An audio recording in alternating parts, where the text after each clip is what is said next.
Welcome to Health Styles, where we believe that everything you eat, drink, and think directly affects your health. I'm your host, Carol Dean. Our health tips today are on the Safe Food Kitchen. As you know, food poisoning has the same symptoms as the flu, and we want you to stay healthy. Now, can ozone therapy really improve your health? Well, our guest today, Jim Walkenbach, says yes, it can, and he'll tell us how ozone is curing people daily in Europe. Dr. Murray Susser has his questioning medicine section on improving your immune system, and Dr. Deepak Chopra has his new perspective section with information from his book, Ageless Body, Timeless Mind. So that's our show. Now let's start with the health tips. The Center for Science says that you need to handle raw meat, poultry, seafood, and eggs as if they were contaminated. Even if they don't start out with enough bacteria to make you sick, if you mishandle them, they really could. So don't let the juices touch other foods, either raw or cooked juices. After you handle raw meat, etc., wash your hands, utensils, and all surfaces thoroughly with hot, soapy water. And never eat shellfish like oysters, clams, or mussels unless they've been thoroughly cooked. That's a big change, because they could contain bacteria and viruses that could cause hepatitis. Now, marinate raw meat and poultry in the refrigerator, not on the counter. And don't serve the marinade unless you cook it, because it could be dangerous. I mean, things are really changing, and we have to stay up with it. Be sure and never baste your food with the uncooked marinade. The center suggests that you use a glass or a plastic board to cut the meat, poultry, and fish. If you use wood, use it for meat only and nothing else. Now it's time for Dr. Murray Susser for his questioning medicine section, and we'll be right back with our guest, Jim Walkenbach, and we'll learn more about the controversial oxygen therapy. Sugars and fats have what I call empty calories. Therefore, they deplete the body of nutrients. The immune system needs nutrients. The immune system needs every nutrient it can get. It has to be fully satisfied with adequate nutrition. Therefore, if you have too much sugar in your diet, for example, you're getting pure carbohydrate. It requires vitamins like B1, B2, zinc, chromium to metabolize, to use that sugar properly, to convert that sugar into energy. Same thing is true of fat. If you look at the food content, the nutrient content of sugar and the nutrient content of fat, very, very empty calories. You have a tremendous amount of calories and not the nutrients to metabolize. Therefore, the more you eat of that, the more deficient your body becomes. Our guest today, Jim Walkenbach. Thank you for coming, Jim. Well, thank you, Carol. With your master's in biophysics, tell us, why are you interested in ozone therapy? Well, my interest in ozone therapy comes about as a result of just trying to find the optimal way of becoming healthy. And the laws of physics and the laws of chemistry apply to the biological aspects of the world as well as they do to the outside aspects. Well, we'll start with, what is ozone? We all know it's something up there in the atmosphere, but what does this have to do with our health? Okay. Ozone is basically an energized form of oxygen. A molecule of oxygen has 2 atoms of oxygen joined together. Ozone is 3 molecules of oxygen joined together. So it's a rush of oxygen. Yes, then. it's a little energized form, and it's not as stable. Now, what causes oxygen to be formed in the atmosphere is oxygen rises as it comes up from the trees, the rainforest, and the plankton, and all that sort of stuff. It rises in the atmosphere. It's then struck by sunlight, and the ultraviolet wavelengths of the sunlight cause this energizing of the oxygen, and it becomes ozone. And once it becomes ozone, it then falls back down through the air. So it comes back down. Yes. Oh, that's why we always think of it negatively in California, because they say the ozone is so bad today, don't run or something. Right. Well, the problem there with atmospheric ozone as far as smog is concerned is that's ozone that's generated by the effect of sunlight with all of these multi-carbonated things from exhaust and so on. And it is not the type of ozone that's used for treatment of various health problems. So the same way they use oxygen when you're in the hospital, sometimes they give you oxygen. Ozone itself can be very stimulating to the body. Absolutely. Do you breathe it? No, you don't breathe ozone because the lining of the lungs is very, very sensitive, and ozone itself can create, at the levels that you would normally use for treatment, they can cause some damage to the internal linings of the lungs, so you don't inhale the ozone. All right. Well, what I have heard is that Germany has been using ozone therapy for years. Is that correct? That's right. Probably close to 50 years they've been using ozone. And it was only recently, in the past 8 to 10 years, that some of the doctors have started using ozone with very dreaded diseases like AIDS. Oh, really? And cancer, yes. And what are they saying that happens when you have cancer and you use ozone? What they're saying, what they're reporting is that AIDS, the virus itself, just cannot survive in an oxygen medium. So the more oxygen the body has, the less there are of viruses, bacteria, fungi, cancer cells, all of those nasty little things that nobody likes to have. They're all basically oxidized, really, is the chemical term. What's that? They just disappear? Well, their cell walls are destroyed. Oh. And then they are no longer a viable little entity, and they die.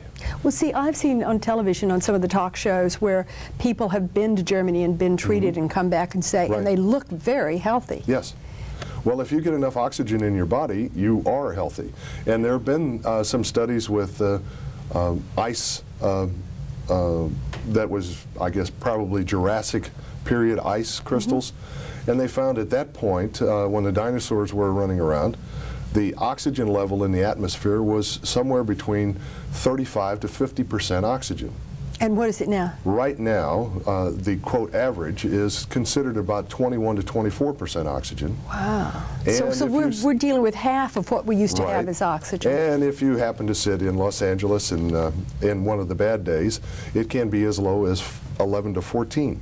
Oh, my heavens. And there was actually a study done in Gary, Indiana, by the steel mills, where the oxygen level was 9 to 11%. And it's estimated that at 7%, below 7%, life cannot be sustained. Incredible. So we're dealing with a much lower level of oxygen than was around. And how does that affect the body? What does that do to us? It makes the body less efficient. The body uses oxygen for energy and for elimination of toxins. Oh, really? Yes.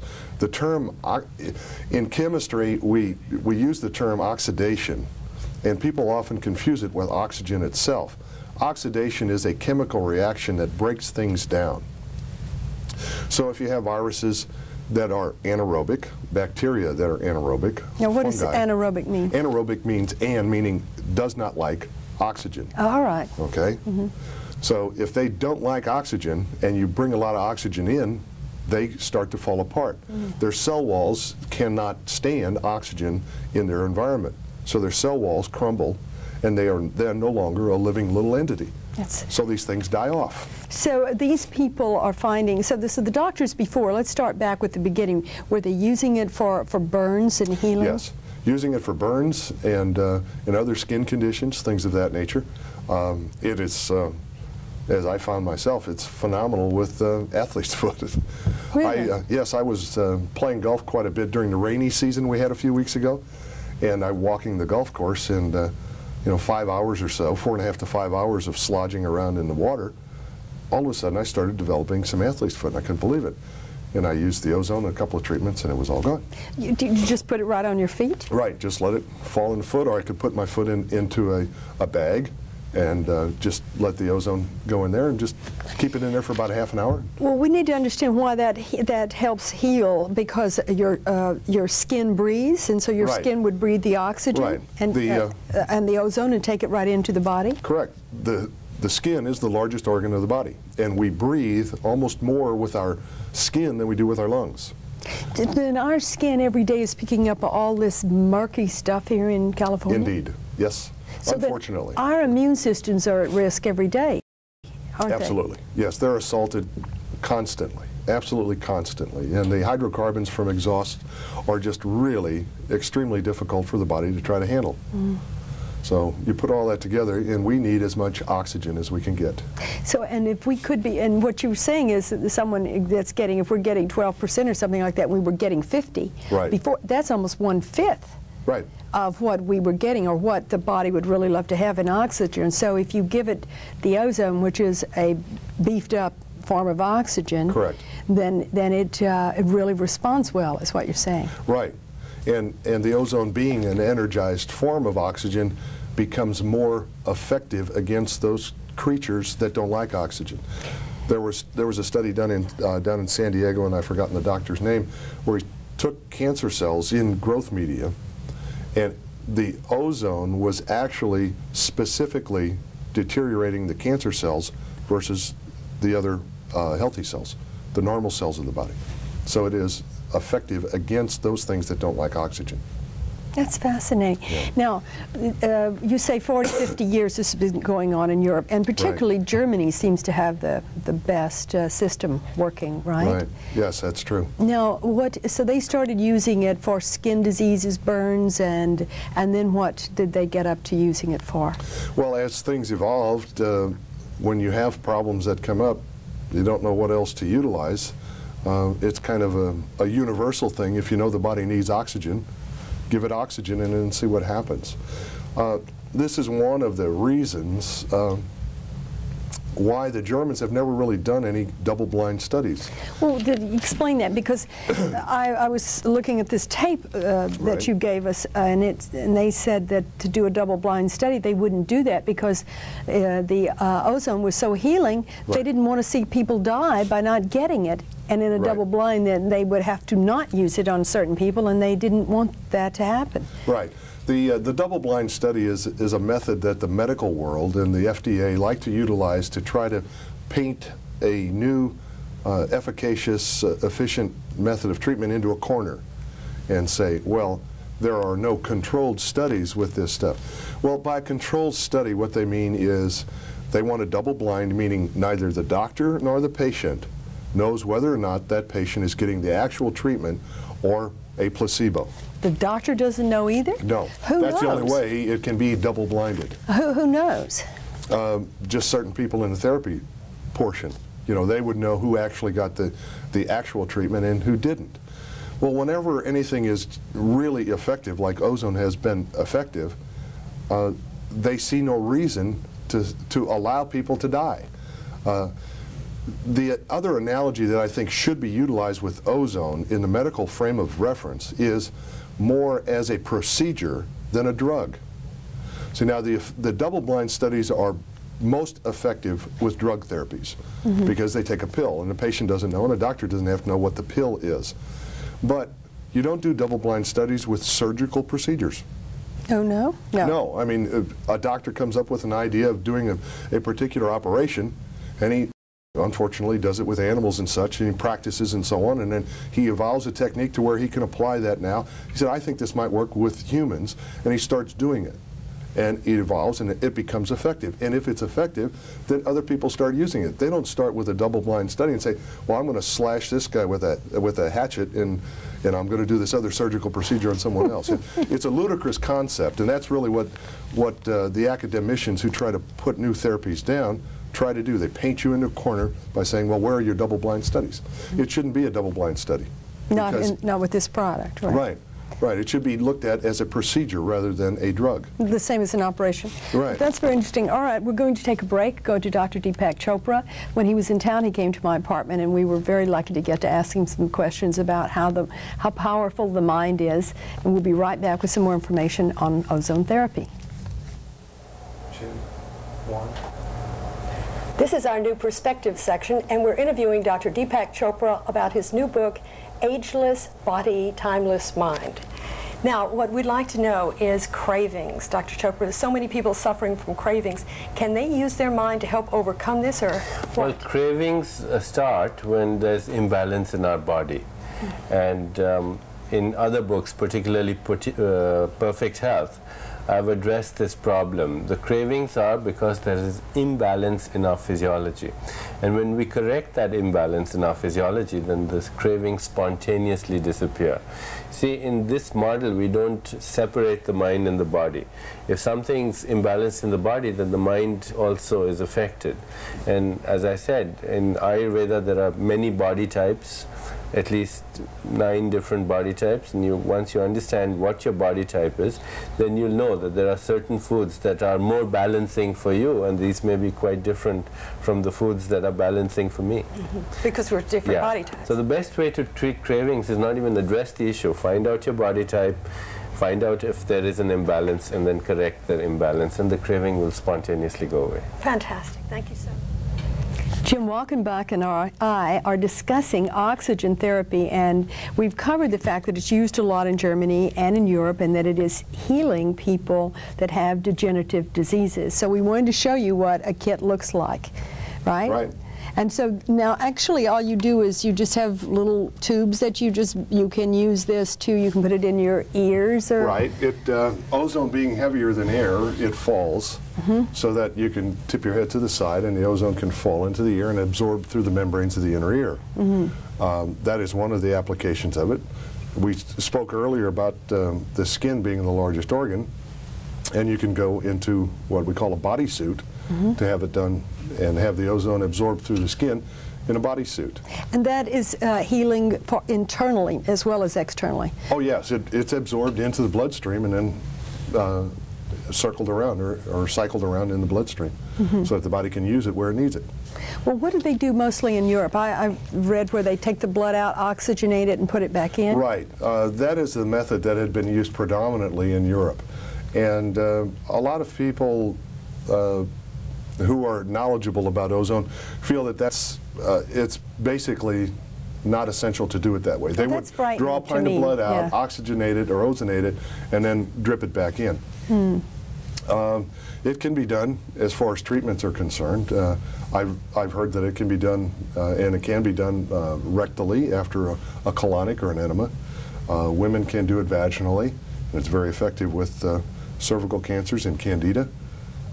We can do the body bag, and so in other words, the candida, all these little candida things that are running around your body, it will help kill those just like it would the cancer cells. As one friend of mine likes to describe it, it destroys their spacesuit, and they can't survive.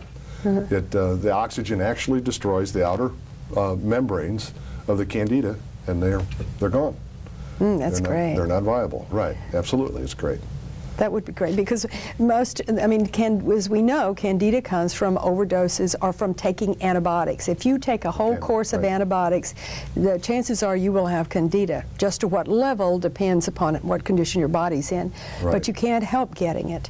And I think this is why so many women have the vaginal infections, and they have some of the symptoms that they have with candida that just are amazing, because it's brain fog and it's loss of memory and depression, and they don't even know what it is. And I think we have a lot of women on psychiatrists' couches with candida. I'd have to agree with you 100%. It's amazing, right? And it becomes systemic. Initially it was thought that it was strictly a vaginal problem with women, but it is intestinal. It's throughout the blood. When you have a candida problem, it is systemic. It is throughout the entire system that it goes on. And so that affects your liver and every other part of your body, doesn't it? Absolutely. Yeah, it makes the blood very thick. Actually, they've written the medical term. It's now blood sludge. Really? Candida? Yes. With all of the garbage that's floating around in the blood, some of it being candida, they actually use the term in literature now, blood sludge. Incredible. So this would be good for Epstein-Barr, right? Yes. Yes, it's tremendous in getting oxygen around, killing the viruses of that nature, chronic fatigue syndrome. All of these have been reported to have exceptional responses to it. rheumatoid arthritis, adult onset diabetes. How can it help arthritis? I don't Interesting understand. concept there. That's a good one to tie in. It's pretty much the same reason how it can affect AIDS, help people with AIDS. What occurs when you have rheumatoid arthritis is the body starts having an allergy to its own tissues. That's what the rheumatoid arthritis is. And the body's own digestive system starts destroying its tissues, the joint spaces. So you have an allergen, and an antibody kind of activity going on.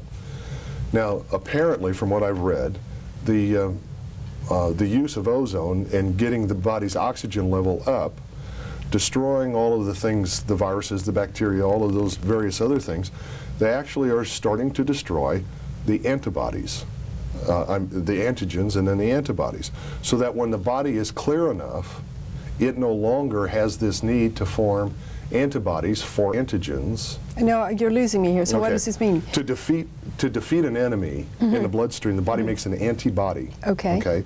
Now, if you eliminate, and the things that it defeats are called antigens, meaning they generate antibodies.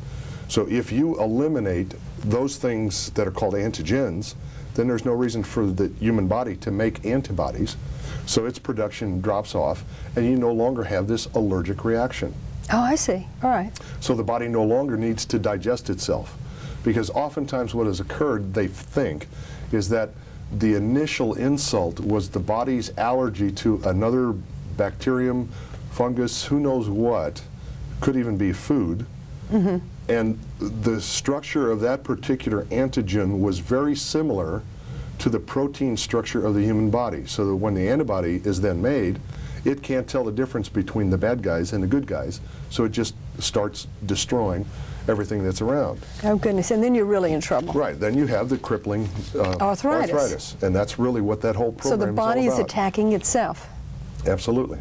See, and they've just recently found out that a particular virus mimics part of the pancreas that produces the insulin, and they feel this may be one of the causes for juvenile diabetes, is the body makes an antibody for this particular virus, and it happens to be a very close match to the islet of Langerhans cells, one portion of that, and it's destroying that and causing the juvenile diabetes. So that's a very interesting concept. And this is good for diabetes? Well, it's what the oxygen does is the oxygen eliminates the antigen, so the body no longer has to make antibodies that destroys itself. So it's not specific against any one particular thing. It's just kind of a general elimination of all those things that tend to create a lot of stresses to the body. It sounds fascinating. Sounds like a panacea that it would really improve your health in general. Well, this is one of the things that makes it a problem for the pharmaceutical industry. Well, right, and so why hasn't the FDA approved this? What's going on there? Well, the FDA, this is what I've heard. I do not live in the FDA, fortunately for me, I don't do that, but I have heard that on every one of the committees that are involved, there are members of the pharmaceutical industry that are part of those board committees. And pharmaceutical companies make money by making drugs. And if those drugs aren't needed, then they lose money. And this is not patentable. In other words, it is absolutely not patentable. No, ozone is ozone. You can't do anything about it. All right. Well, what about side effects? Have we got any side effects? There are virtually zero side effects. The only side effects that have been reported is that there's been, I think there are 3 cases out of 10,000 or so of things that appeared to be similar to an allergy to it, a sensitivity to it. They had a little rash, something of that nature. The treatment was backed off. They decreased the amount of ozone, and everything has been fine. And it went away. So there's really zero side effects. But what about deaths? Any deaths with it? No deaths. No. Well, we know we have deaths with drugs. I mean, definitely. We have death with drugs, and the one German doctor who started utilizing the ozone with AIDS patients, his AIDS patients have been, with full-blown AIDS, have been alive, functioning, working, doing everything normal for over 8 years now. Oh my heavens! He has test results and everything of this. Well, he has his actual patients who've been treated and done. Yes. And so now anyone tried to get this approved, this machine approved through the FDA? Yes, there have been attempts, but the FDA just kind of digs their heels in and decides not to carry forward with it. Not to do it. And you've learned a lot through McCabe's information. Yes, Ed McCabe's book, Oxygen Therapies, is the book that I've read, and that really has a lot of the background information on not only ozone, but other methods of oxygen therapy. It's a very interesting thing. People are talking about it, and a lot of people are saying, well, you know, why can't we get this therapy? So they can go to Europe, or they can go to Mexico, and yes. or whatever, or they can research it. It's very important to really know what it can do for you, right? Right. Well, one of the things that it's so important is that people need to understand that their health care is their responsibility. We are all coming to that now. Yes. We're all beginning to realize that. And to turn over your health to a medical doctor, no matter how well-intentioned that doctor is, all doctors are not open-minded. Not all doctors have all information. And so you're going to get a biased opinion and a biased approach. But it's very important that you're eating right. I mean, it's what we say at the top of the show, is that everything you eat, drink, and think directly affects your health. Right. And so you can't go into a doctor's office these days and burning the candle at both ends and eating junk food and say, I don't feel good, give me a pill. Right. It's not going to work anymore. So you're saying that knowing all of your options, and this could be an option. This is an option. I think it's part of something that someone might want to consider in their own health care. Just in general maintenance. You know, don't wait until you have some kind of chronic degenerative disease process. But it is working for degenerative diseases. Right. And one of the really neat things that I've heard about ozone in cancer treatment and other things is that it makes other drugs that they do use virtually, pardon me, twice as effective, and it eliminates the need for pain medication. Well, what if yeah, I've read somewhere they were doing pain studies with this. What about that? It is, it's such a thing that with enough oxygen, the body apparently, and no one knows for certain, you know, there's no way you can really determine, but the body apparently, with the increased oxygen, is able to handle the things that tend to create pain. How amazing. Fascinating. And I also I want to say that the Army wants to stabilize the blood that they have. They want to use this oxygen to stabilize blood because you can take it and purify blood with it. Absolutely. That's what we were reading. Well, thank you very much for the information. It's fascinating. Pleasure. Always a pleasure. Thank you. It's very important that you know what your options are, and I think you may be like the rest of us around here. We all heard about it, but we didn't know what it was or how it worked.